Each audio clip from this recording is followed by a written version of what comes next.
Hey guys, welcome back to Priya Suras hut. இது April 24ங்க. இங்கே பக்கத்தில் இருக்க வடபத்திரகாளி அம்மன் கோயிலில் ஃபங்க்ஷன் போயிட்டுருக்கு. அதோட திருக்கல்யாணம் தான் இப்போ நீங்கள் பார்த்துட்ருக்கிறது. இந்த வருஷம் வந்து கொஞ்சம் பக்கமாக பார்க்குறதுக்கு சான்ஸ் கிடச்சிச்சு. இந்த மேடை வாத்தியமும் இந்த சங்கு முழங்குறதும் நிஜமாலுமே கைலாயத்தில் சிவன் பார்வதி கல்யாணம் பார்த்த மாதிரியே இருந்துச்சு. மனசுக்கு ரொம்ப நிறைவாக இருந்துச்சு. நீங்களும் அந்த அந்த வியூவை பார்த்துட்டு வாங்க. அந்த சவுண்டெல்லாம் கேட்குறப்ப நிஜமாலுமே ரொம்ப தத்ரூபமாக இருந்துச்சு. கேட்டுட்டு வாங்க. மனசுல என்ன கோரிக்கை இருக்கோ நல்லபடியா பிரார்த்தனை பண்ணிக்கோங்க.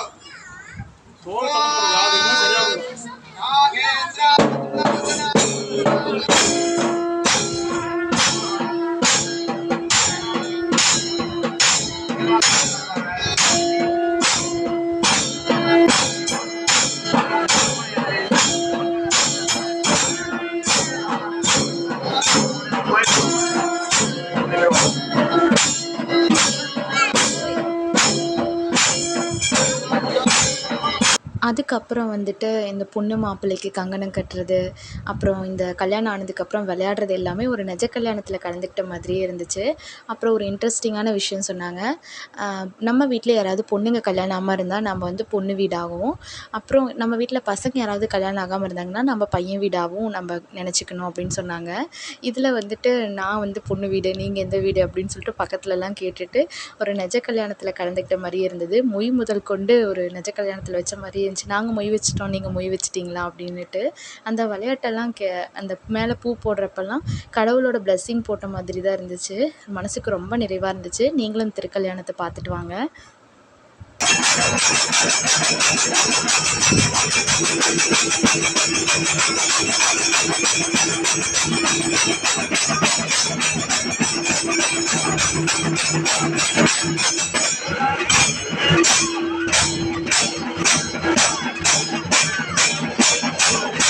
அவ்வளோதாங்க, கல்யாணம் நல்லபடியாக நடந்து முடிஞ்சிச்சு.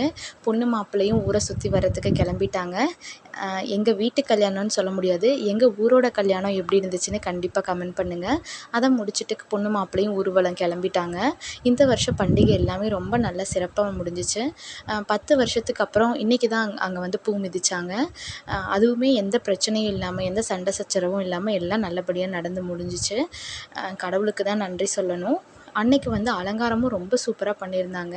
அன்றைக்கி பூ மிதிக்கிறதுனால அம்மனோட தலையில் வந்து இந்த அக்னி சட்டியும் கீழே வந்து பூ மிதிக்கிற மாதிரி ரெடி பண்ணியிருந்தாங்க.